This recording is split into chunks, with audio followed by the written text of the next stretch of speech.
Imagine a single moment so powerful that it could change the course of history forever. On June 28, 1914, Archduke Franz Ferdinand, heir to the Austro-Hungarian throne, and his wife were assassinated in the streets of Sarajevo. What might have seemed like a local political incident quickly set off a chain reaction, escalating tensions between Austria-Hungary and Serbia and igniting the spark that would plunge the world into an unprecedented conflict. But this was not just about politics or borders, it was about the complex web of alliances, ambitions, and fears that had been building across Europe for decades.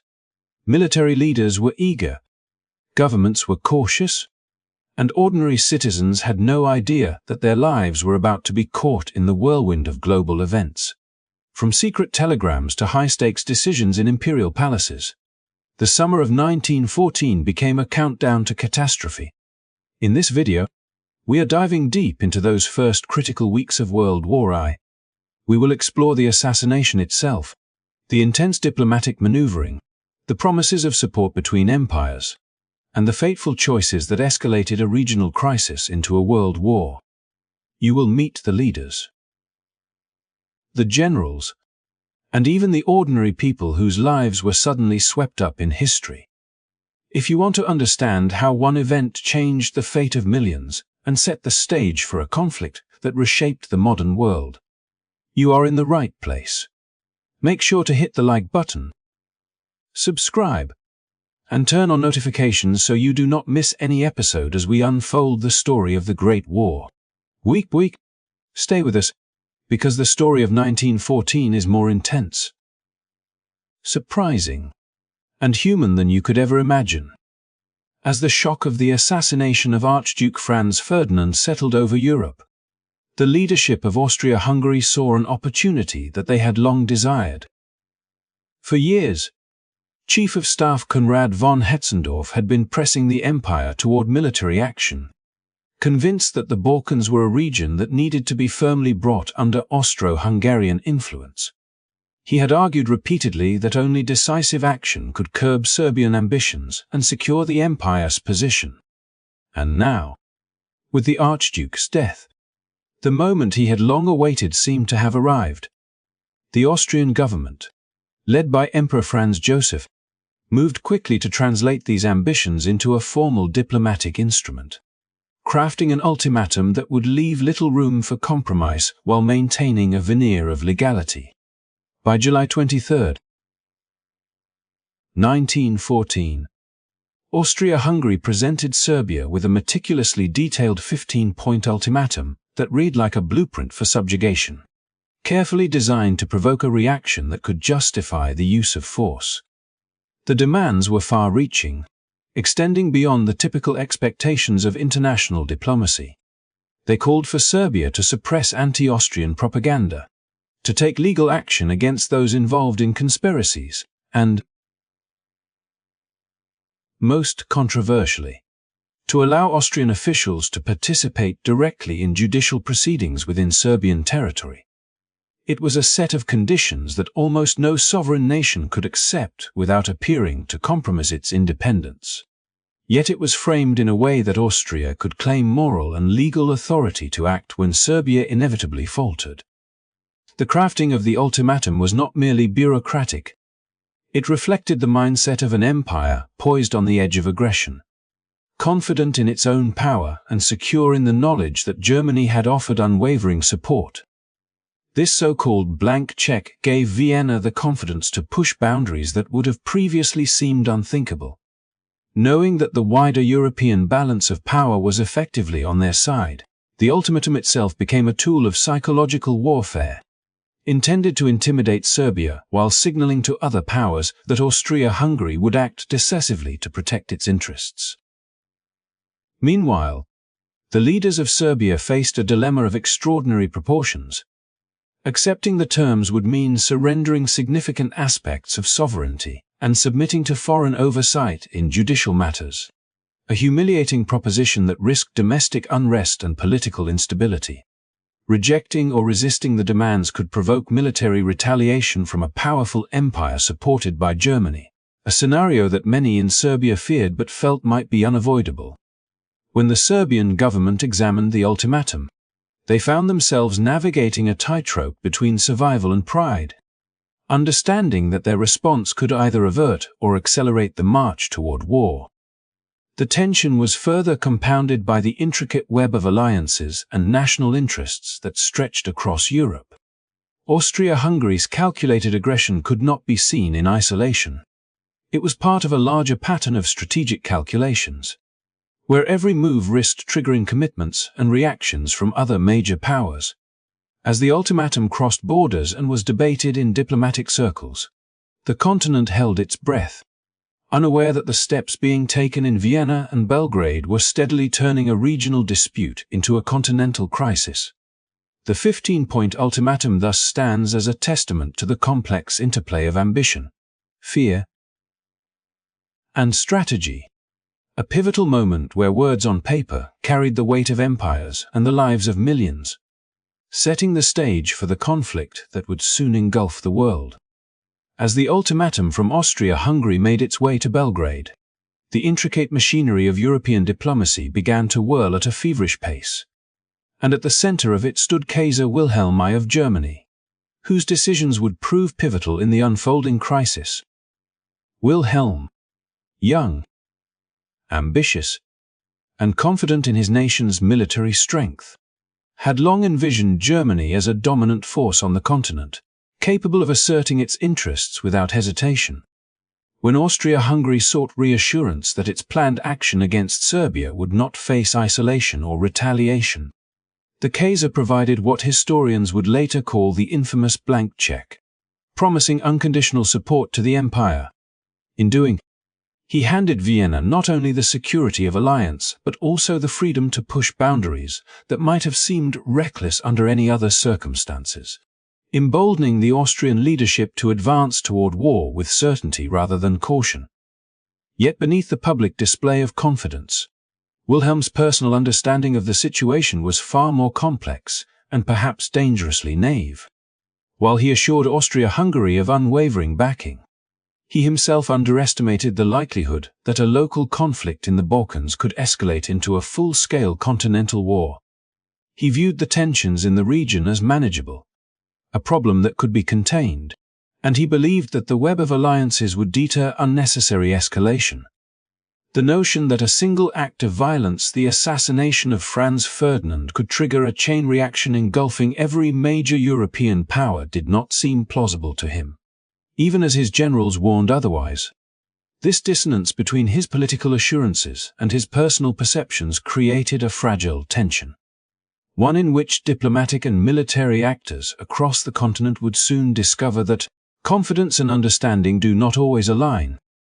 Germany's promise of support carried weight far beyond Vienna's immediate calculations. It signaled to Austria-Hungary that bold action could proceed without fear of isolation, and at the same time it sent ripples through neighboring capitals.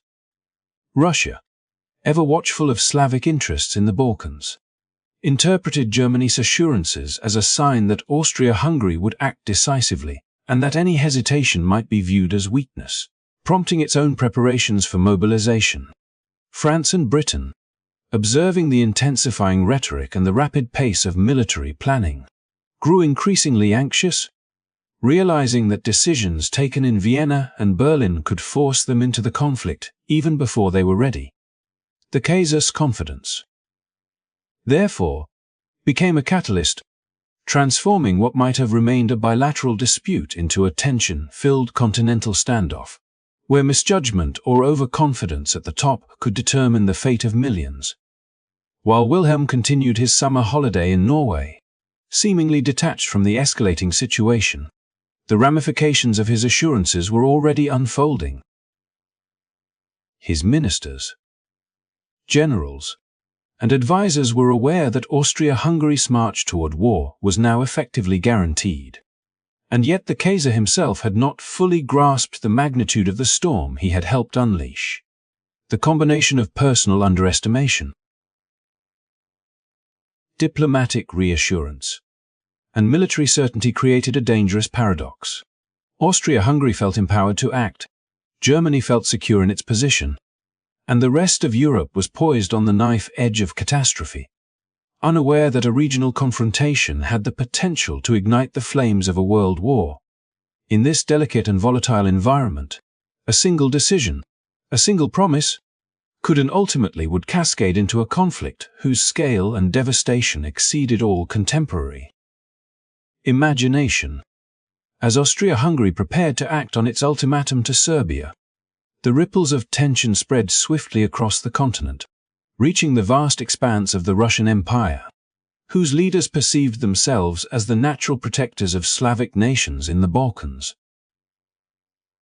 For generations, Russia had positioned itself as the guardian of Slavic interests, a role deeply entwined with both national pride and strategic necessity. And now, with the threat looming over Serbia, Moscow could not remain passive.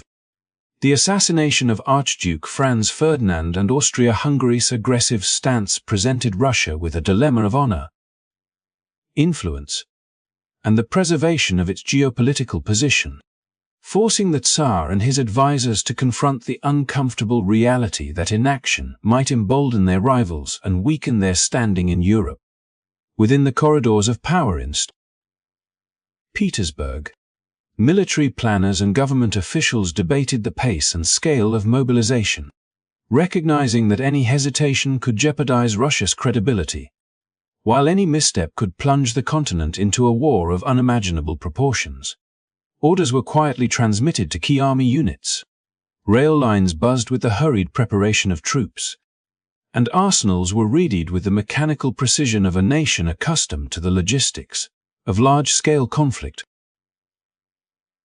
Ordinary citizens, many of whom were conscripted with little warning, were swept into this machinery, leaving behind villages, farms, and towns to march toward borders whose significance they barely understood, yet whose defense had suddenly become a matter of national duty.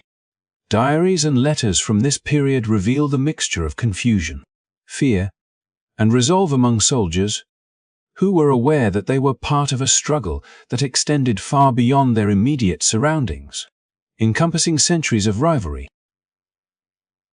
cultural identity, and imperial ambition. Russia's mobilization did not occur in isolation. It acted as a signal to both allies and adversaries that the balance of power in Europe was being tested. Austria-Hungary, confident in Germany's blank check and determined to assert its authority in the Balkans, saw Russia's preparations as both a challenge and a justification for swift action. Diplomats and military attaches across Europe interpreted the moves in Moscow as a decisive commitment, triggering a cascade of calculations in Berlin, Vienna, and beyond.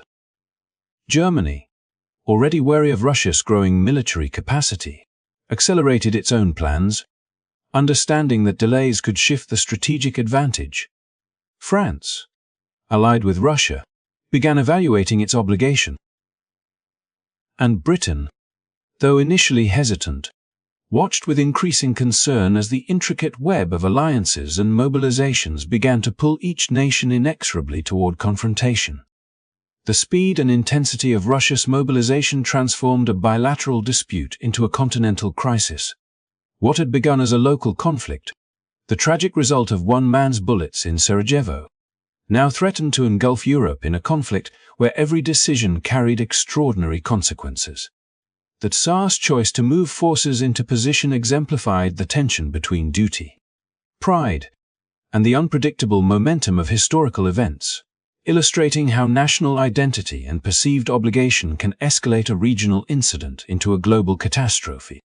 In those critical weeks, the actions of Moscow ensured that the world would soon witness a war unlike any it had experienced before. A war shaped not only by alliances and treaties but by the human force's fear, honor, ambition, and resolve that propelled nations from diplomacy to mobilization and ultimately to the battlefield. As the summer of 1914 unfolded, Europe found itself teetering on the brink of a conflict that had been decades in the making. And yet the immediacy of the crisis left little room for cautious deliberation. Austria-Hungary, emboldened by Germany's unconditional support and convinced of the righteousness of its cause, pushed forward with a determination that brooked no compromise, even as Britain, Russia, and other powers urgently sought to intervene and mediate. Diplomatic messages crossed borders in rapid succession.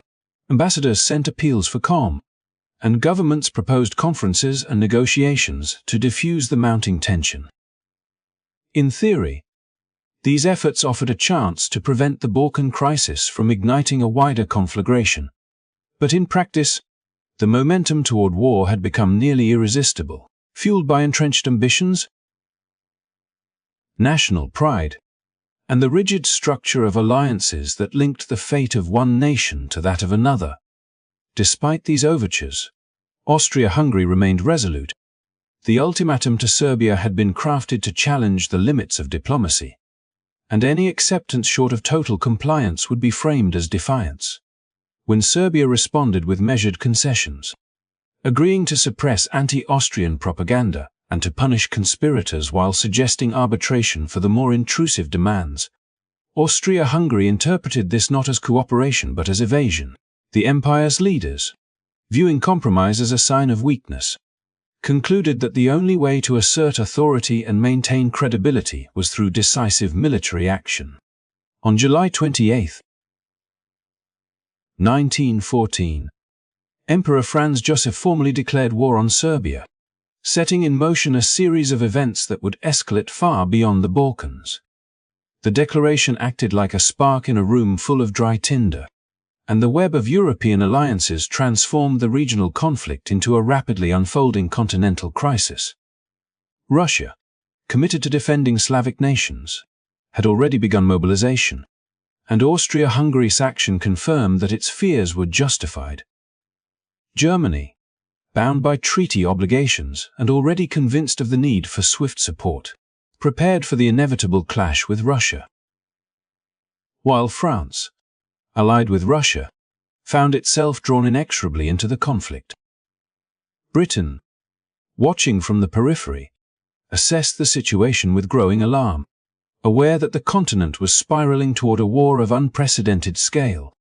Each nation's response, shaped by treaties, military plans, and perceptions of honor and threat, created a chain reaction in which hesitation became impossible and the escalation irreversible.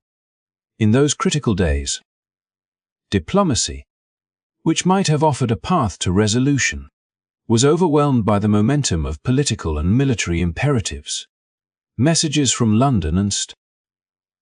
Petersburg, calls for restraint, and offers for arbitration were all set aside as leaders calculated the stakes of perceived strength and vulnerability.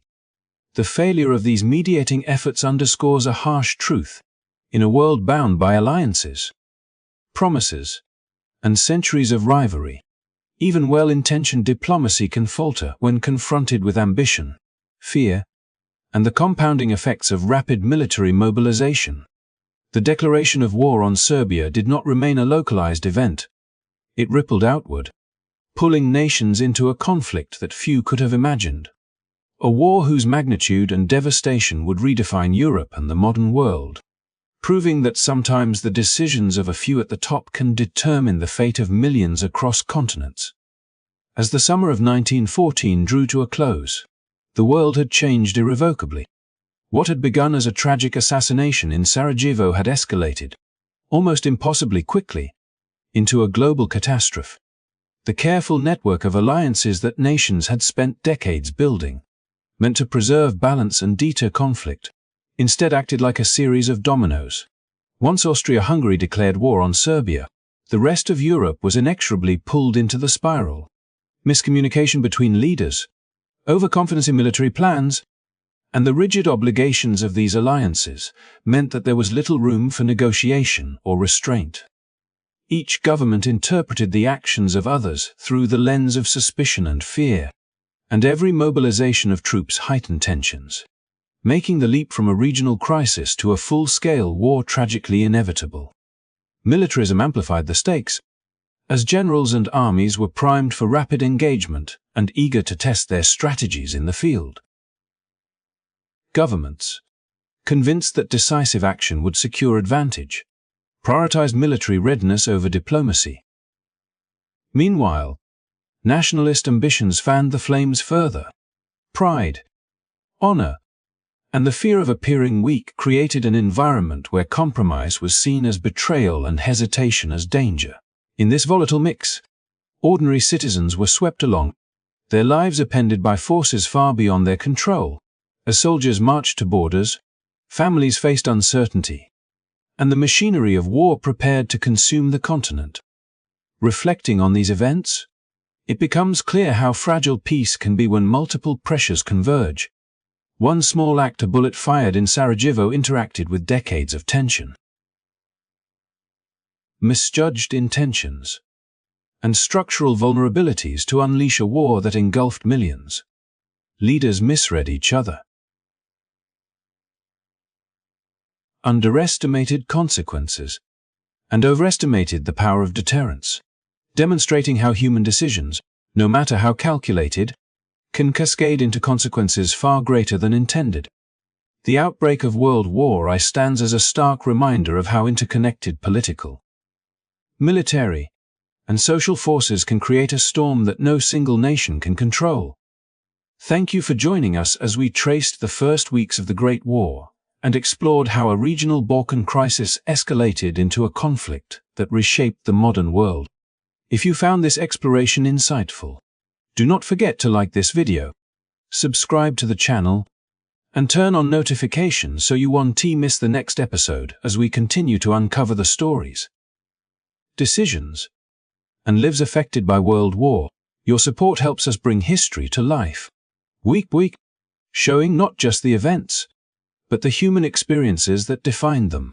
Stay with us, because the story of the Great War is far from over, and understanding its origins is key to understanding the world that followed.